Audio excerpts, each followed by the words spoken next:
Hello दोस्तों, Anil study zone पर आप सभी का स्वागत है। आइए आज के क्लास में समद्विबाहु त्रिभुज पर विचार करते हैं। चलिए इस क्लास में समद्विबाहु त्रिभुज पर जितना भी फार्मूला होता है उसको सिद्ध करके यहाँ पर प्रूफ करते हैं। चलिए सबसे पहले समझते हैं समद्विबाहु त्रिभुज क्या होता है। समझ लीजिए समद्विबाहु समद्विबाहु त्रिभुज। चलिए समद्विबाहु त्रिभुज के डिफिनेशन यानी परिभाषा को समझते हैं। यानी सम मतलब क्या होता है जी? समान। द्वि मतलब होता है दो। बाहु मतलब होता है भुजा। यानी आप बोल सकते हैं इसका नाम में ही है समद्विबाहु यानी समान दो भुजा। यानी जिस त्रिभुज के जिस ट्रेंगल के दो भुजा की लंबाई आपस में समान हो उसे समद्विबाहु त्रिभुज कहते हैं। चलिए इसको लिख लेते हैं। जिस त्रिभुज के जिस त्रिभुज जिस त्रिभुज के कोई दो भुजाएं कोई दो भुजाएं की लंबाई आपस में समान हो उसे समद्विबाहु त्रिभुज कहते हैं। समद्विबाहु त्रिभुज कहते हैं। चलिए आइए इसको फिगर से समझते हैं। एक फिगर पढ़ते हैं, इसको नाम दे देते हैं ए बी सी। यानी इसका नाम है समद्विबाहु त्रिभुज। तो इसका डिफिनेशन ये कहता है जिस त्रिभुज के कोई दो भुजाएं यानी कोई दो भुजा ले लीजिए। ये क्या होना चाहिए? भुजाएं की लंबाई आपस में समान होना चाहिए। तो इसकी लंबाई और इसकी लंबाई समान हो गया, उसे समद्विबाहु त्रिभुज कहते हैं। और तीसरी भुजा कितना भी हो उससे मतलब नहीं है, केवल दो भुजा समान होना चाहिए।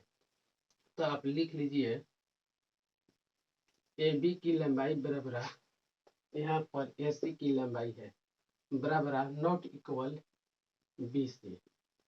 यानी समद्विबाहु त्रिभुज में दो भुजा बराबर होता है और उसके सामने के कोण भी क्या होता है? बराबर होता है। ये जितना कोण हुआ इतना कोण ये भी हुआ। यानी इसके सामने वाली भुजा यानी जो समान भुजा की लंबाई है उसके सामने वाली कोण क्या होता है? सेम होता है। यानी इक्वल यानी बराबर होता है। चलिए इस पर जितना फॉर्मूला है उसको सिद्ध करते हैं।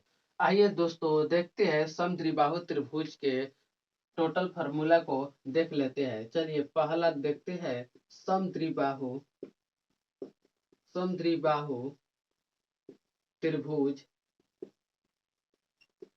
का परिमाप। चलिए देखते हैं समद्विबाहु त्रिभुज का परिमाप कितना होता है। तो इसके लिए एक फिगर बनाते हैं। एक फिगर बना लिए, इसका नाम ए बी सी। यानी समद्विबाहु त्रिभुज का मतलब होता है सम मतलब समान, द्वि मतलब दो और बाहु मतलब भुजा। यानी जिस ट्रेंगल यानी जिस त्रिभुज के कोई दो भुजा बराबर हो वह क्या कहलाता है? समद्विबाहु त्रिभुज कहलाता है। ठीक है। तो इसका परिमाप को देखते हैं। ये भुजा ए मानते हैं और ये भुजा भी ए मानते हैं, समान है।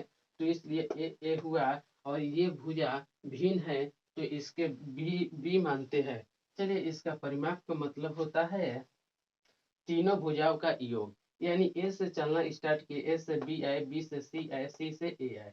यानी तीनों भुजा को जोड़िएगा, उसी को परिमाप कहते हैं। तो यहाँ तीनों भुजा को जोड़ लेते हैं। ए प्लस ए से स्टार्ट किए चलना, ए से बी तक है, ए प्लस बी से सी तक है, बी प्लस सी से ए तक गए ए। तो टोटल कितना हो गया? तो ए टू ए प्लस बी। यानी समद्विबाहु त्रिभुज का परिमाप कितना होता है? तो टू ए प्लस बी। यानी कोई पूछेगा समद्विबाहु त्रिभुज का परिमाप बताइए तो आपका बताना है टू ए प्लस बी। चलिए इसका नेक्स्ट फार्मूला देखते हैं। आइए दोस्तों दूसरा फार्मूला देखते हैं समद्विबाहु त्रिभुज का ऊंचाई। चलिए निकालते हैं समद्विबाहु त्रिभुज का ऊंचाई, यानी ऊंचाई का मतलब हुआ हाइट। तो समद्विबाहु त्रिभुज की ऊंचाई निकालने के लिए आपको एक फिगर बनाना पड़ेगा। तो चलिए हम एक फिगर बना लेते हैं, इसका नाम दे देते हैं ए बी सी।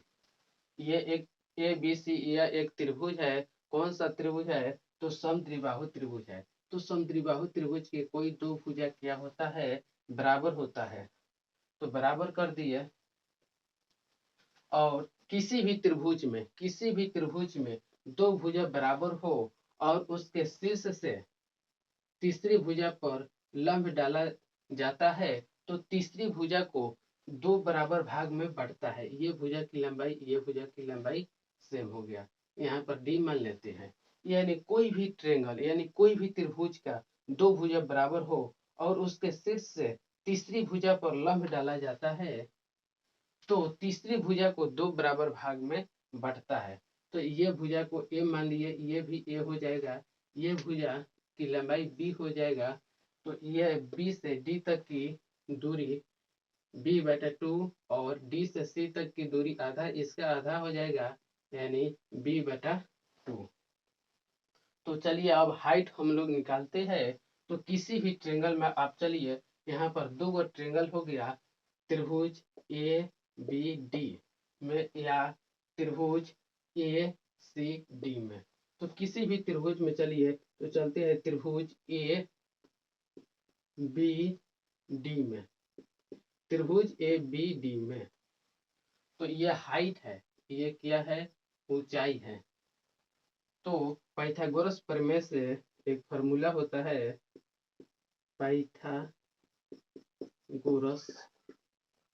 पाइथागोरस प्रमेय पाइथागोरस प्रमेय पाइथागोरस प्रमेय से, यानी एच, यहाँ पर एच लंब का काम कर रहा है, तो एच बराबर हो जाएगा कौन का स्क्वायर, यानी ए का स्क्वायर माइनस आधार का स्क्वायर, b/2 का स्क्वायर।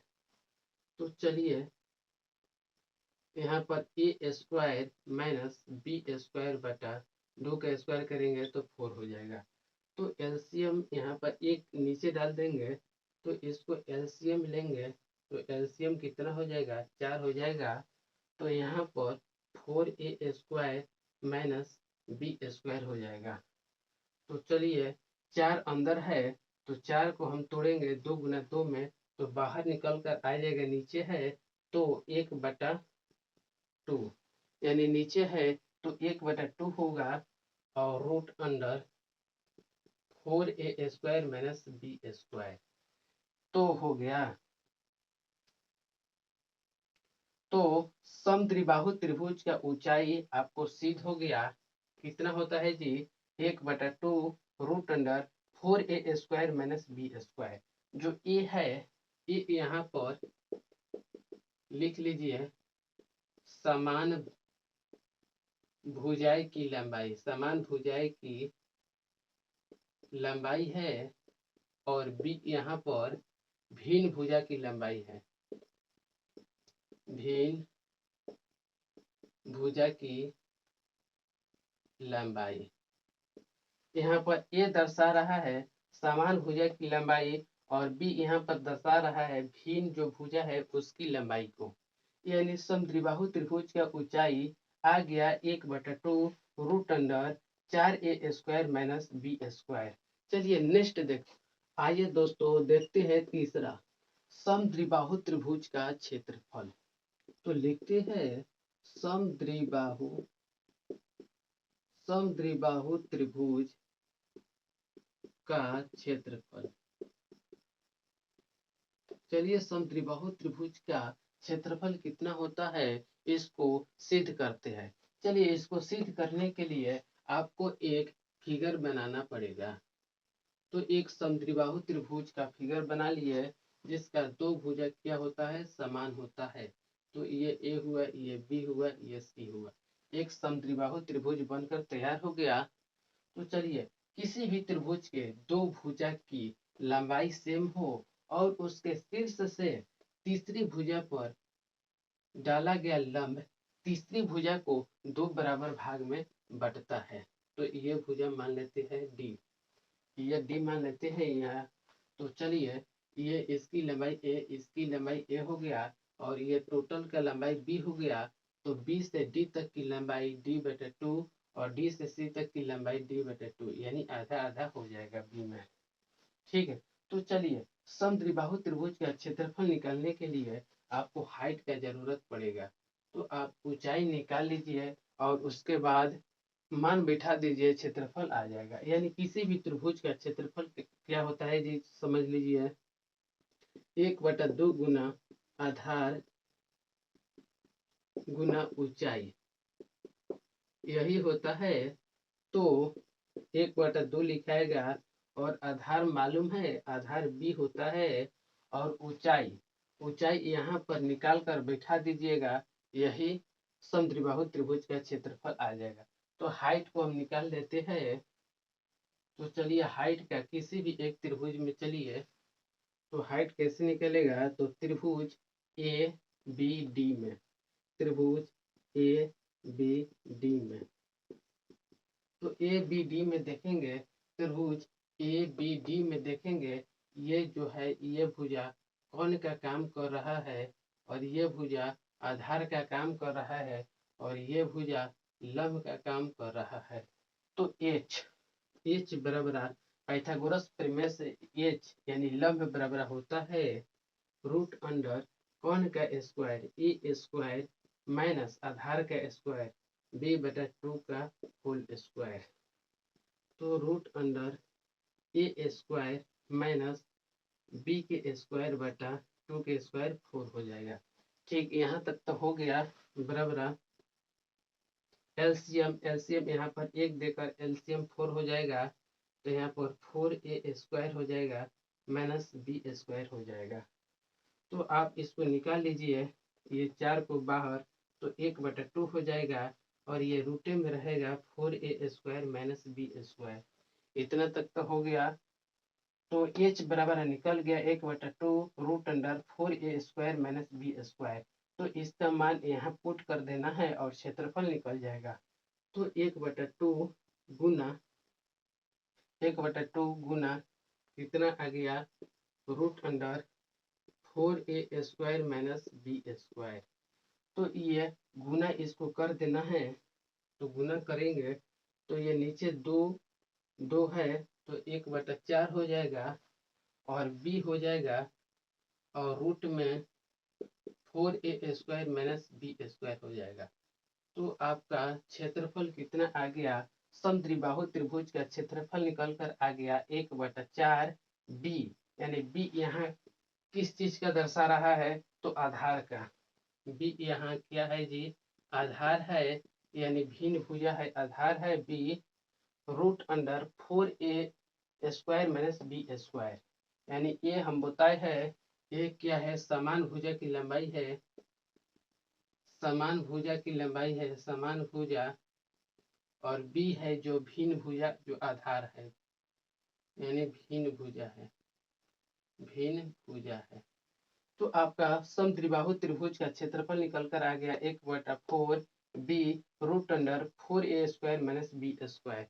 चलिए इस पर कुछ सवाल को देख लेते हैं। आइए दोस्तों, एक प्रश्न है, इसको हल करते हैं। एक समद्विबाहु त्रिभुज की दो बराबर भुजाएं 10 मीटर एवं तीसरी भुजा 16 मीटर हो तो इस त्रिभुज का परिमाप और क्षेत्रफल ज्ञात करें। ये कौन सा त्रिभुज है जी, समद्विबाहु त्रिभुज है। लिखा है समद्विबाहु त्रिभुज है और दो गो बराबर भुजा की लंबाई भी दे दिया है 10 मीटर और तीसरी भुजा की लंबाई भी दे दिया है 16 मीटर हो तो त्रिभुज का परिमाप और क्षेत्रफल ज्ञात करें। तो चलिए इसके लिए एक फिगर पढ़ते हैं, एक फिगर पढ़ते हैं, इसका नाम ए बी सी दे दिया। तो चलिए समान बराबर भुजा, ये भुजा समान है, तो ये 10-10 मीटर का है, तो 10-10 मीटर लिख दिए और तीसरी भुजा 16 मीटर का है, तो 16 मीटर लिख दिए और इसका परिमाप और क्षेत्रफल निकालना है। तो चलते हैं परिमाप को देखते हैं। सम द्विबाहु समद्विबाहु त्रिभुज का परिमाप बराबर कितना होता है? तो आपको फार्मूला में ही सिद्ध कर दिए हैं, लिखवा दिए हैं 2a + b। तो आपका 2 जो a है ये यहाँ समान भुजा के काम कर रहा है, तो ये समान भुजा की लंबाई कितना है? तो 10, तो 10 लिख दिए, प्लस b जो है भिन्न भुजा यानी तीसरी भुजा 16 है, तो 16 लिख दिए। तो ये कितना हो जाएगा? 20 + 16। तो 20 + 16 36 क्या है मीटर में, तो मीटर में आंसर हो जाएगा। यानी त्रिभुज का यानी समद्विबाहु त्रिभुज का परिमाप कितना हो गया? तो 36 मीटर आ गया। चलिए इसका क्षेत्रफल निकालते हैं। तो देखते हैं समद्विबाहु त्रिभुज का क्षेत्रफल। तो समद्विबाहु त्रिभुज का क्षेत्रफल कितना होता है जी? 1/4 b √4a² - b²। तो अब मान पुट कर दीजिए। तो 1/4 b जो है आधार का काम कर रहा है, तो यहाँ पर आधार 16 है, तो 16 लिख दिए, √4 तो 4 लिख दिया a²। तो a कितना है? 10 है, तो 10 का स्क्वायर कितना हो जाएगा? 100 माइनस b यहाँ पर कितना है जी? b मतलब आधार यानी भिन्न भुजा, तो b 16 है, तो 16 का स्क्वायर करिएगा तो 256 होगा, तो 256 लिख दिए।